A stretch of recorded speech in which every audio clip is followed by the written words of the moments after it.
Hi everyone, my name is Rose from Stamford Cradle to Careers, and I'm part of 2023 Bridge to College initiative, and really excited to present to you Ivan. He'll be presenting to us his workshop. Awesome. Let me just share my screen.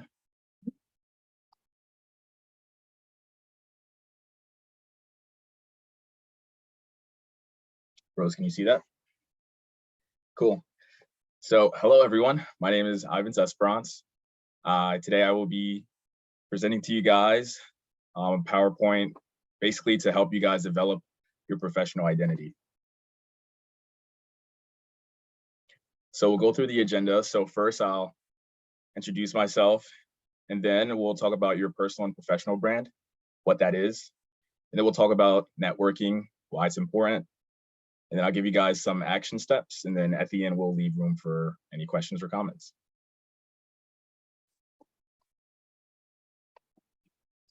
All right, so my name is Ivan Esperance.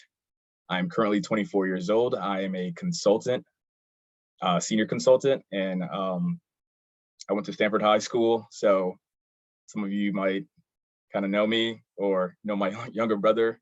I graduated in 2020 with my bachelor's in business management and my master's the following year in risk management and risk analytics.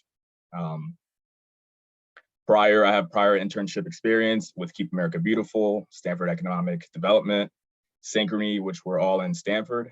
And some of my hobbies include reading, sports and fitness, and entrepreneurship. Let's see, some of the skills that I gained over the years were communication, public speaking, presenting, analytical skills such as Power BI and Excel, and then finally, project management, which is collaboration and productivity.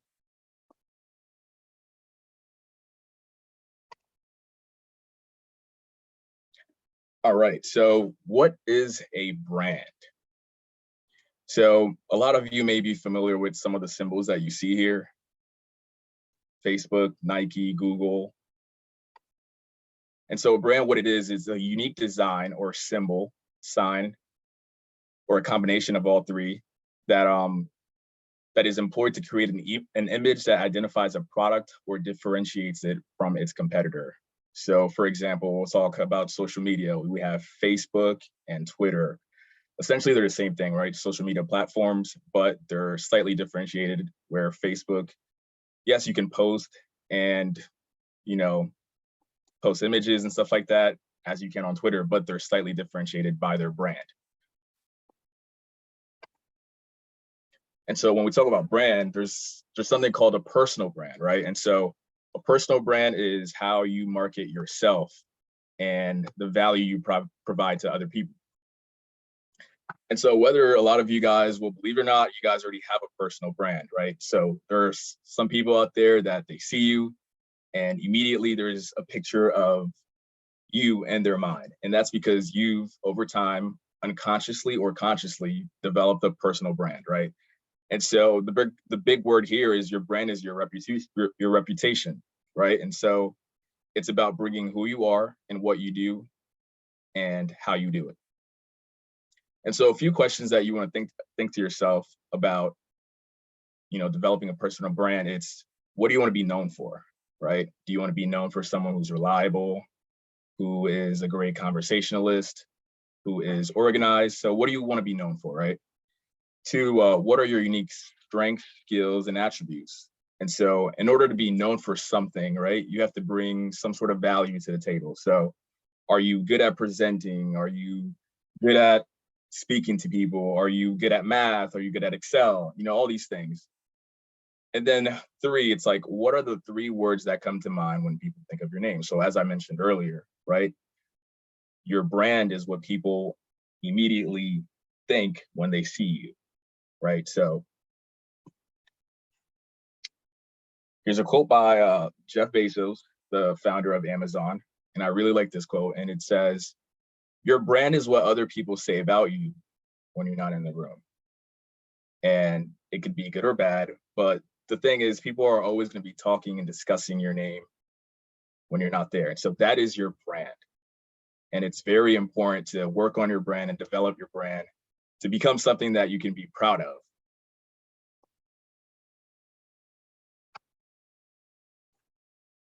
Okay, so we're going to be talking about creating your professional brand. How do you create this, right? And so your professional branding starts with a couple things, right? We have appearance, body language, communication, social media, attitude, etiquette, skills, and your confidence. So the reason why appearance, social media, and skills are highlighted is because we're going to be doing a deep dive into those three, because I believe that those are the most three important things when it comes to creating your personal brand.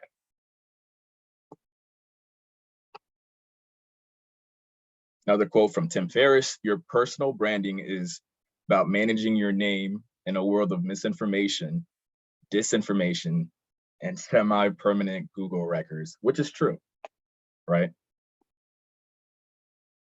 So we're going to be talking about appearance. So this is a crazy fact. You have about 7 seconds to make a good impression. And that's very fast, right? And I think as human beings, we're all partial, right? We all have these things, that stereotypes that we kind of attach to people without even knowing them. And so first and foremost, the first thing that you see as a being is how someone is dressed or what they appear to be. So appearance is super important, right? And so here, appearance and body language are key, right? People will judge you on your looks way before they judge you on your words or actions. And so in order to become very professional, you have to look the part.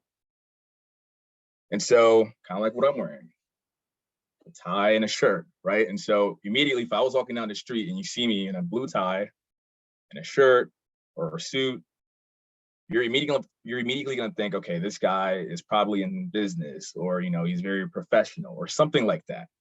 Versus if I were, I don't know, in a sweater or, you know, sweatpants, you're thinking, okay, this guy might be, you know, super into the gym or whatever it is, right? And so here we have dress for success. Appearance always matters. And I'd say definitely during a job interview, but just anywhere you go, right? And so right now we'll focus more on job interview. So dressing up for a video or in-person interview can give you the confidence you need to stand out from other candidates. And so, yes, it matters what you wear, even on a video interview. And here below, you know, we'll kind of walk through some of the chats that we're seeing in the picture. So the gentleman, let's see, he's wearing a jeans, throwing a blazer over your shirt. That's always a good look. You know, I think, you know, the suit with the shirt and the tie, that's always a smooth look for the gentleman. And for the ladies, I know there are different things that you guys can wear, the dresses, the pants, and, you know, a blazer as well. So I think when it comes to your professional identity, you should always dress your best, because even if you're overdressed, and some people have like a fear about being overdressed, you're still going to look your best. So appearance is very important. I was going to comment on that. It's better to overdress than underdress. Exactly. So next we have social media, right? And so social media is a very tricky thing, because we have something called, you know, your digital footprint. And so you have to be very careful what you post on social media, on the internet, because although you might think you deleted it, it does not go away. And so your online presence can make or break your entire professional identity. So a couple of reasons why social media really matters. One, there's cancel culture. And so I'm sure you guys are all aware of cancel culture. You know, you say something that may not be, you know, conducive to society or, you know, social norms, and you can get canceled, right? And there's a lot of things that happen with that. You know, you can be banned from social media, you can be fired from your actual job. There's a ton of things that go into cancel culture. So obviously it's better to just be on the safe side with social media. Two, recruiters are always checking your online presence. I know you're thinking, okay, my LinkedIn looks really good, but that's not all they're checking. They're checking your Facebook, your Twitter, your Instagram, your TikTok. And so you have to be very careful how you present yourself on social media, because again, you have to remember, you are developing your personal brand here. And so again, the reminder is to always mind your digital footprint. on Twitter, Instagram, Facebook, or TikTok. So how do you improve a positive online presence?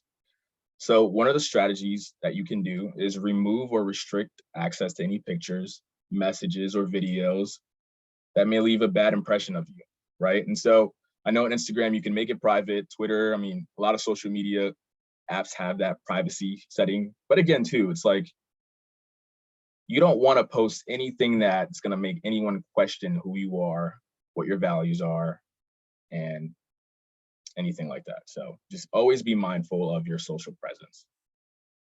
I have a really funny story, actually. And so I remember I was interviewing for a scholarship, and I made it all the way to, I think, the last round interviews.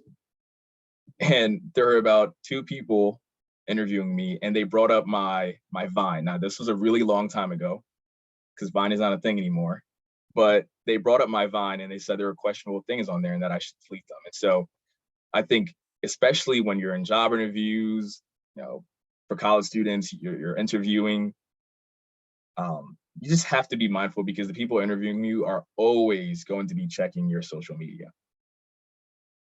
And to add on to that, actually funny story too, when I actually did my whole interview, and towards I already got the job, right? Mhm. And it's funny because my supervisor said I knew she was a great candidate because I actually saw her social media. I looked her up in LinkedIn, and so they really do utilize your social media, because it's nowadays just with one name, your last name, you're right there on the platform. So they really do emphasize on making sure that the candidate has, doesn't have inappropriate things, because once again, when you are working with this organization or a company, they want to make sure that the people they have is, not, doing anything, that they're not supposed to be doing, Right, So right, removing those inappropriate pictures, or just be mindful, basically, like Ivans was saying, be very, very mindful of what you're putting out in social media, because it's very hard to take back, especially nowadays. You have people who can go back to your history, track down that information, and it comes back to you. right. And nowadays, companies are a lot more vigilant, because not only are you making yourself look questionable, you're making them look questionable as well, if they decided to hire you or something like that, or incorporate you in their organization. And so it's just always best to kind of just put your best image out there. So keep that in mind. All right, now skills is another really important part of your personal and professional identity and your brand, right? And so skills are very important, because competence breeds more success and opportunities. So I know a ton of people who are really, really good in Microsoft Excel, to a point where the minute I start thinking about Excel or I have an issue, I immediately think about them. And it's because they're very competent, right? And so when you're very competent and when you have a lot of high skills, people tend to value you more. And that's a really good way to develop your professional identity. And so 3 things here. Employers will see you in a positive light, right? At the end of the day, your job is to either make the company more effective or more money. And so in order to do stuff like that, you have to have those skills. And so when your employer sees that you have those skills, you're going to get promoted more often, right? Not only do your employers see you in a positive light, you will feel more confident in yourself.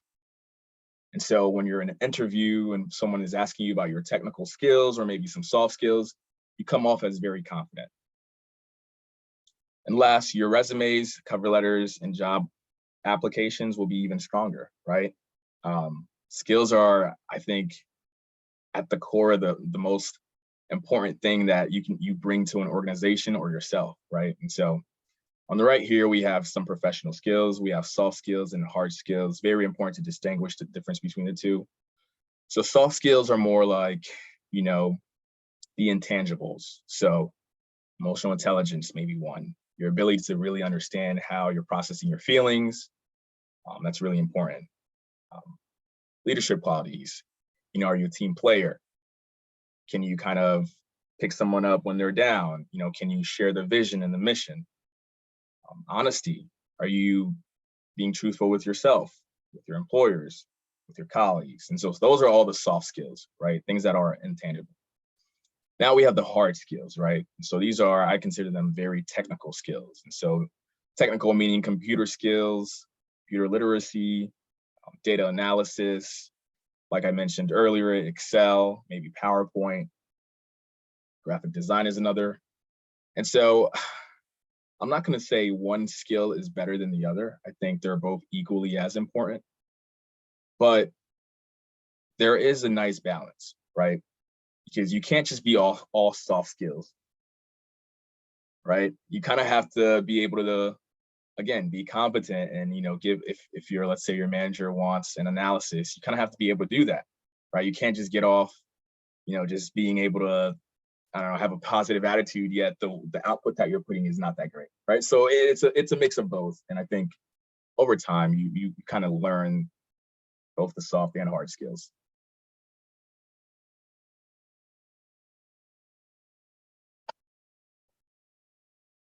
All right, so we covered what exactly a professional brand is.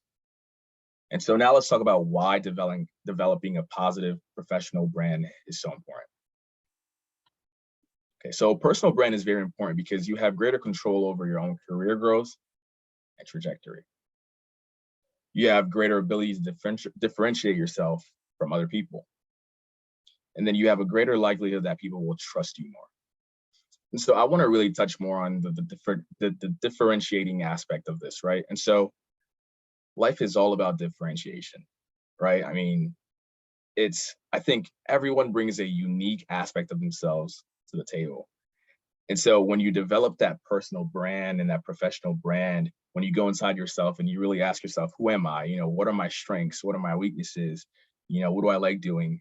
That's how you start to really differentiate yourself from other people. And other people will see that, right? And it's really important that you can be a little different, or you can kind of communicate that. And so when you develop your professional brand, there's a couple cool things that can happen, right? And so I'll give you guys some personal examples, real life examples that happened with me.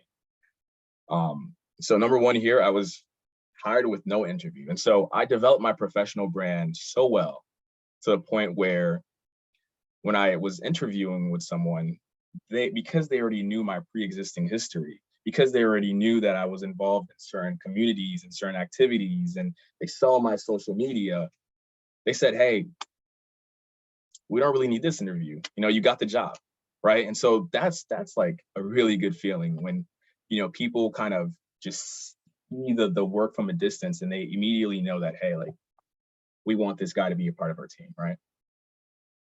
Two, you're an opportunity magnet, right? Like I said, back here, competence breeds more success and opportunities. And so when you have a really great professional brand and a unique one, opportunities just come to you, right? Because that person is talking really good about you and behind that closed door, and the other person is talking great about you behind that closed door. And so everyone's just talking really great about you, right? And so of course, opportunities are going to flow and flow. And that happened to me in college, right? My professors were, talking to me, talking about me to their other professors and their colleagues and stuff like that. And so other professors sought me out and they were happy to kind of just, help me get more internships. And so that's a really good feeling. And then the last one is instant recognition, right? I would say by no means am I a famous celebrity or anything like that. But when you are in a community of people who trust you, people who admire you, you get recognized for all the hard work you put in and, for other things that you do. And I think at our core, everyone wants that recognition, right? But you got to earn it.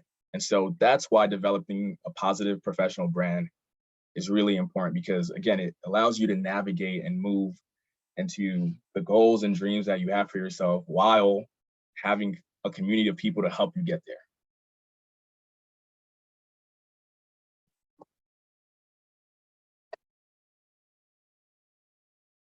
All right, I'll pause here, see if there are any questions. Zaria, do you have any questions?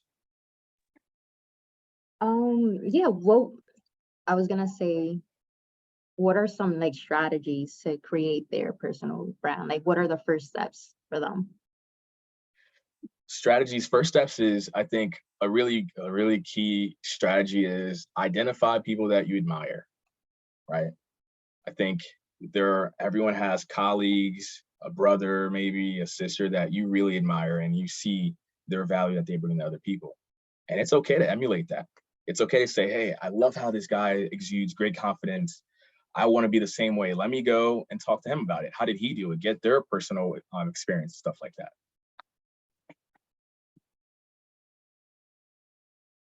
Cool, let's continue. All right, once you develop your personal and professional brand, what's next? You communicate that brand to any and everyone, okay? So communicating your brand, what is it? How do you do that? So once you really focus in, hone in on who you are as a person, develop your personal and professional brand, it's time to showcase the world who you are, right? It's your job to go and build influential relationships with career advisors, your colleagues, professors, managers, whomever. And here it's going to be a little more tailored to you guys who are college-bound students, right? And so get involved on campus, right? So join those professional orgs, intramural sports, volunteering, student government. Just get involved, right? Meet other people who exhibit the qualities that you like and that you see in yourself, right? Because that's what I think that's what college is all about. One, networking and meeting more people. Take on more leadership roles, right? Get uncomfortable, right? And that was a big thing for me. I think for me, I grew up a little more sheltered, right? And so I didn't always have the confidence that I have now, but that's only because I gained that confidence because I constantly put myself in uncomfortable situations, right?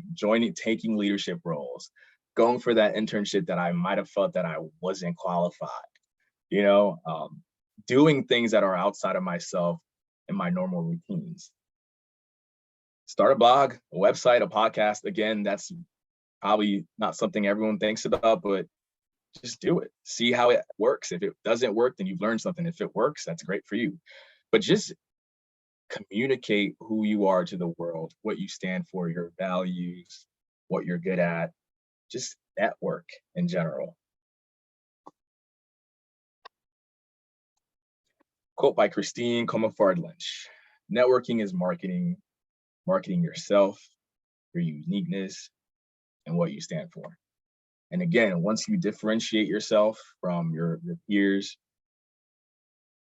you can easily market yourself, easily market your uniqueness, and people will gravitate towards that.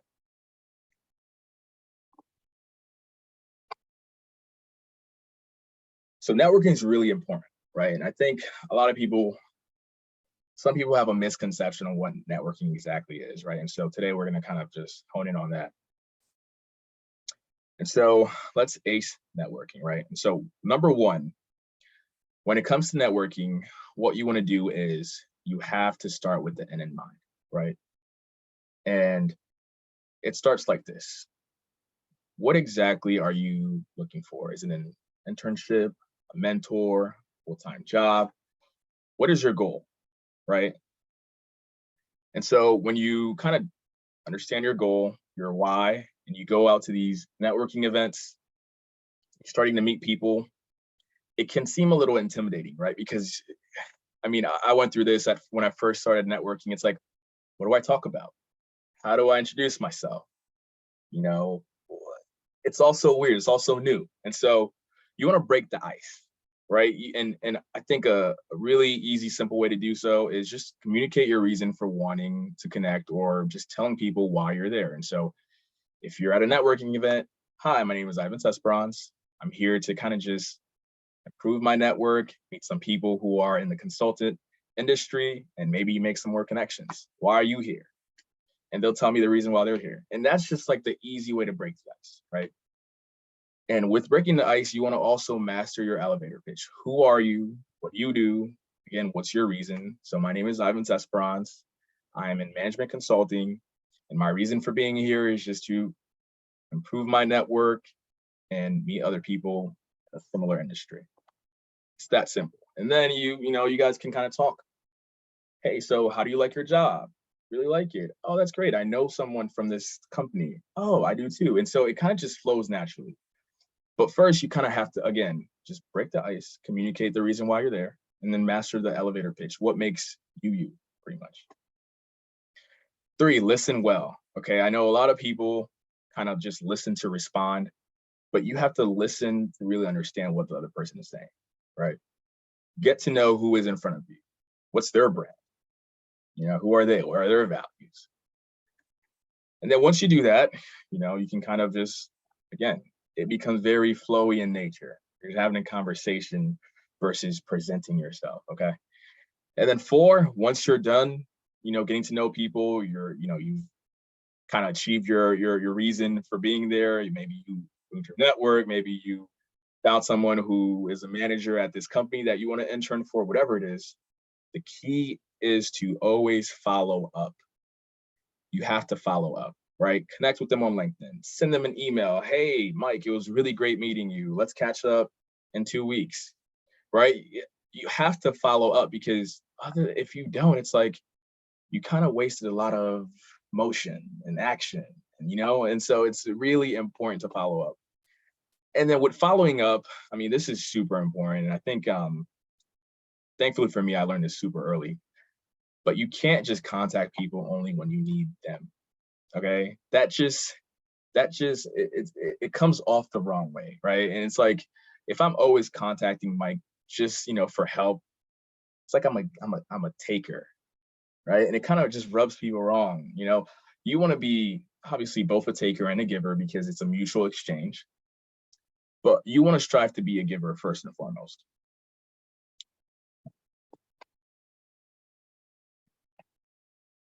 Again, I think it's the same quote: networking is marketing.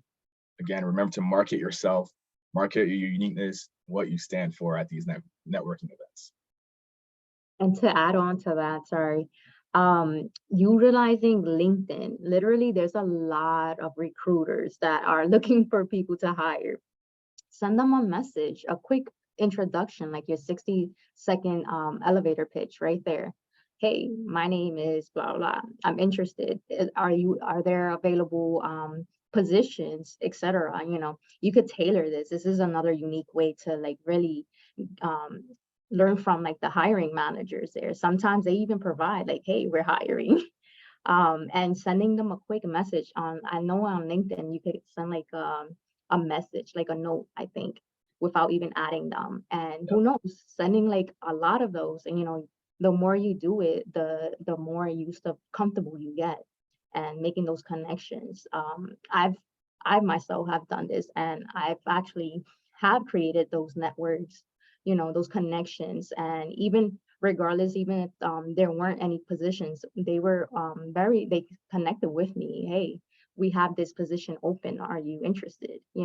Things around that. So really utilizing the technology that are there. Like, for instance, basically LinkedIn is like it's like a professional Instagram. See it that way.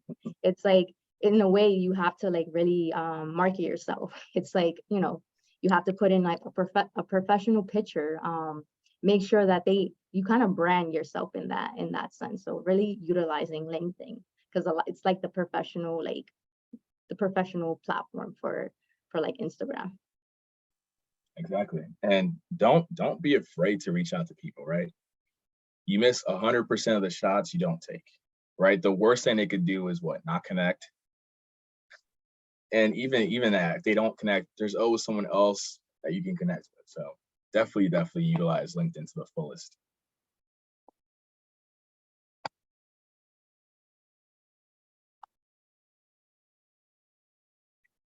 Okay, so I know we talked a lot about networking, how to ace it, but what are the benefits? And I know I touched a little bit about the benefits, but you can build your personal and professional brand through networking, right?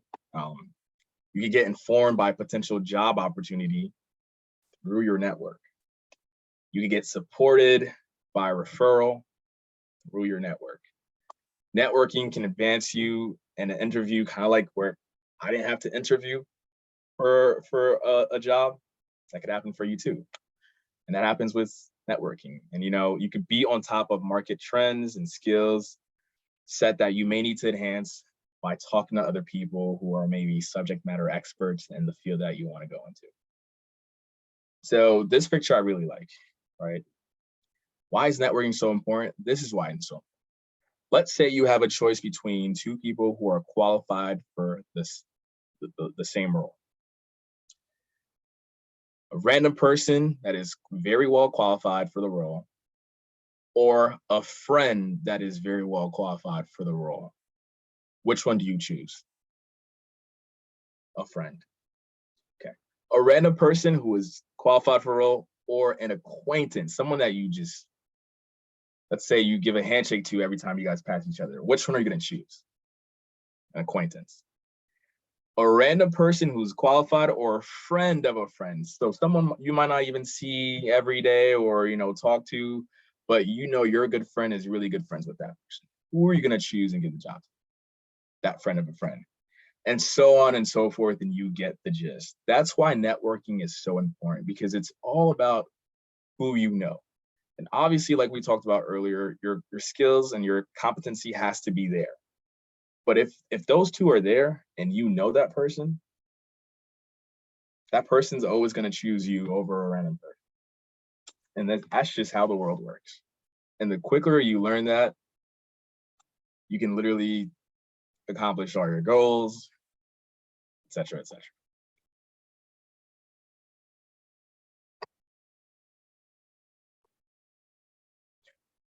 Okay, so you guys are college students, college-bound students, right? What are the key takeaways?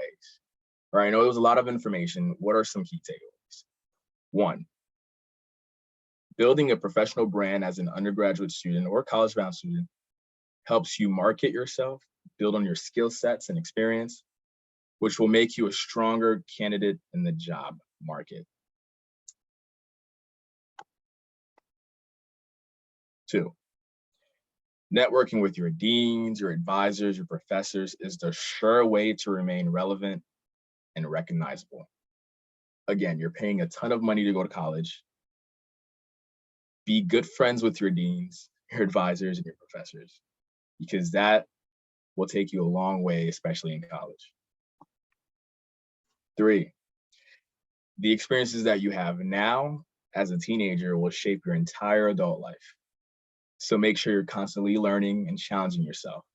Like I said earlier, put yourself in uncomfortable situations.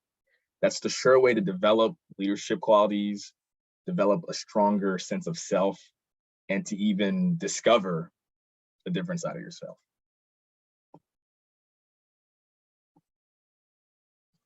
All right, what are some next steps, right?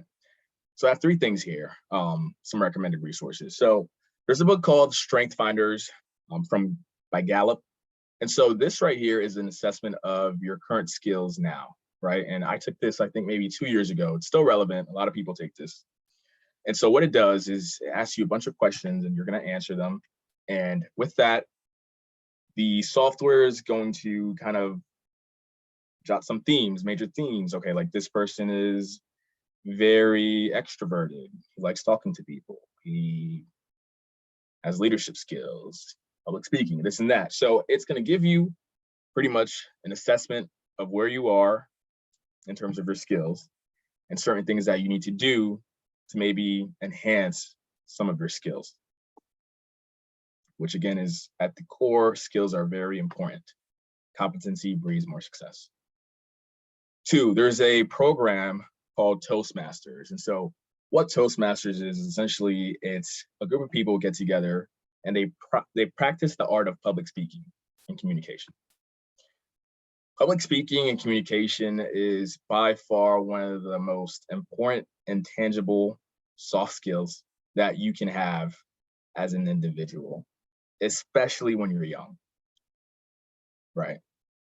I'll give you guys a perfect example. In college, it was mandatory that we had to take a public speaking class. And so my public speaking professor was he was different, I'd say. Okay.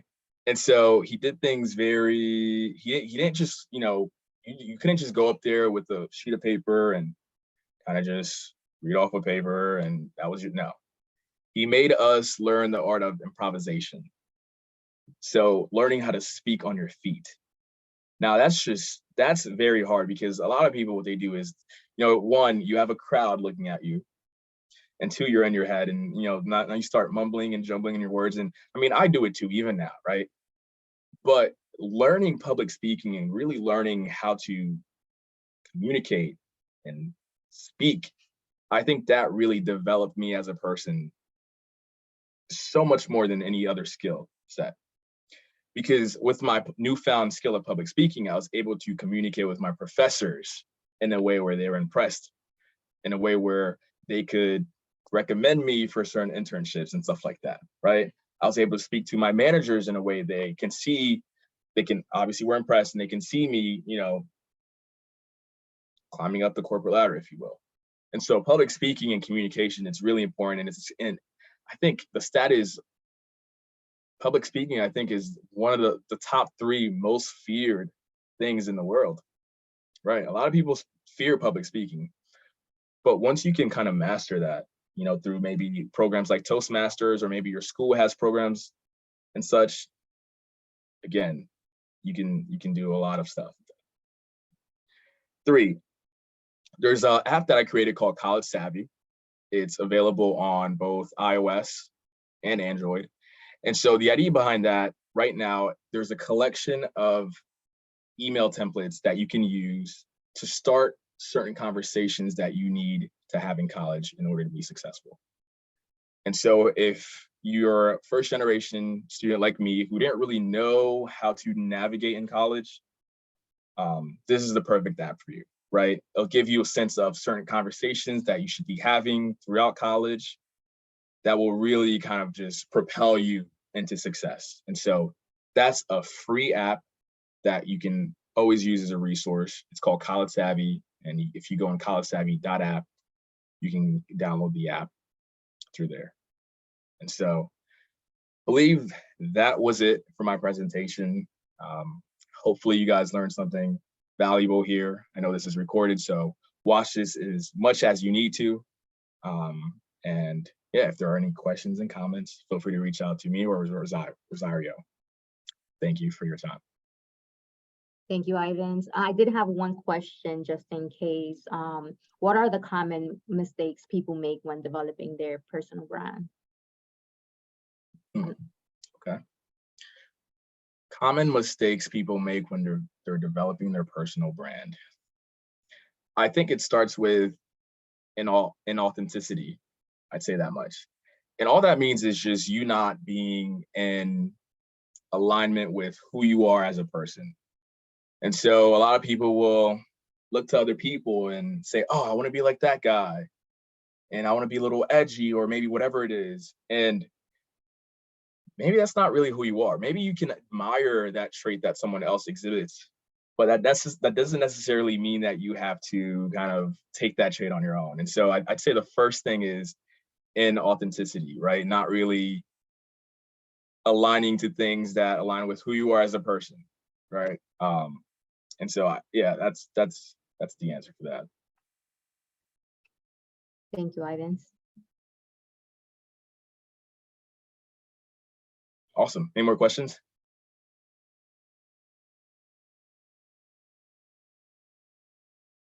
No, we're good. Great. Well, I hope you enjoyed this workshop, everyone. And thank you for having me, Rosario.